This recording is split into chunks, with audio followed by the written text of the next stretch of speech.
Now, one thing we need to hear more about from GOP presidential candidates is what they're going to do about the gross overreach of the Justice Department. So they've targeted Christians, parents, you name it, they've done it. Now, anyone who's rattling the cage or making noise about the establishment, the Biden administration perceives it as a threat. Now they're going after Elon Musk again. The DOJ is suing his company, SpaceX, over discriminatory practices because the company will not hire asylum seekers or refugees. Now, this isn't something Musk has ever hidden. He's been saying it for years. In fact, he says it's all because of one thing. When are you going to hire people from other countries than the U.S.? Unfortunately, this is not up to us. So the U.S. government regulations, they make getting a job in the U.S. hard as it is, just getting a job visa hard as it is. But if you're working on rocket technology, that's considered an advanced weapons technology.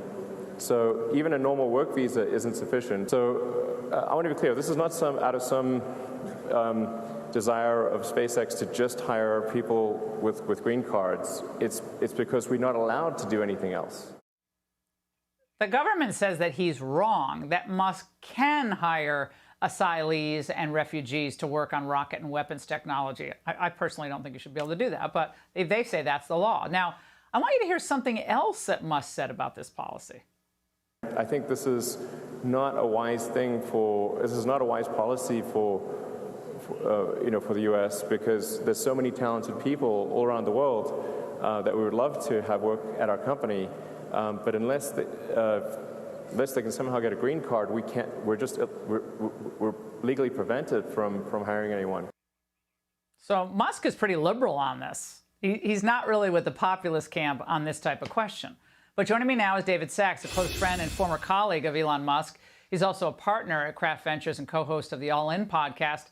Now, David, setting aside the Angles' disagreement with Musk on who should be working on rocket technology, why do you think the DOJ filed this lawsuit? Is it really a principled disagreement about the statute itself or something else going on? Well, Laura, I think first of all, they're basically saying that SpaceX is hiring too many Americans. They believe that SpaceX should have hired fewer American citizens and green card holders and hired more refugees. But the really crazy thing about this is, as you heard in your video, it's not like Elon wanted to have that policy. What he said is that they were required to. There's a law called ITAR, which is the International Traffic in Arms Regulation Act, which controls how companies that are involved in manufacturing rockets and advanced weapons have to deal with classified information. And it was widely understood, this is the belief of the entire industry, not just SpaceX and Elon, that they could not hire basically foreign nationals, that they could only hire American citizens and green card holders. It wasn't until April of this year that the DOJ issued what they called a clarification, saying that these companies had to hire, again, refugees and asylees as considered under the category of U.S. persons.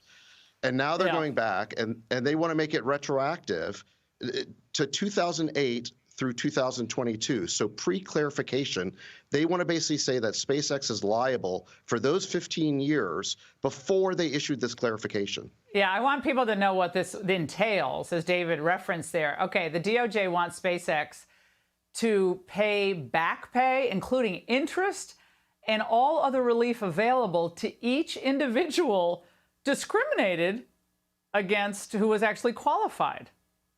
I mean, that's got to be not an insignificant amount of money, David. And again, this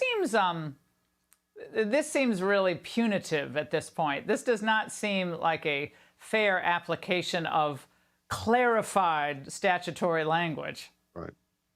Yeah, I mean, the remedies here are unprecedented. First of all, they want SpaceX to pay the DOJ civil penalties. But more than that, like you said, they want to go back and say that anybody who was screened out, you have to pay them lost wages for all the years since they were screened out. So it's essentially what the government is assuming is that somebody who was screened out in this way definitely would have been hired, definitely would have stayed at SpaceX for all of those years, and was entitled to all of this back pay.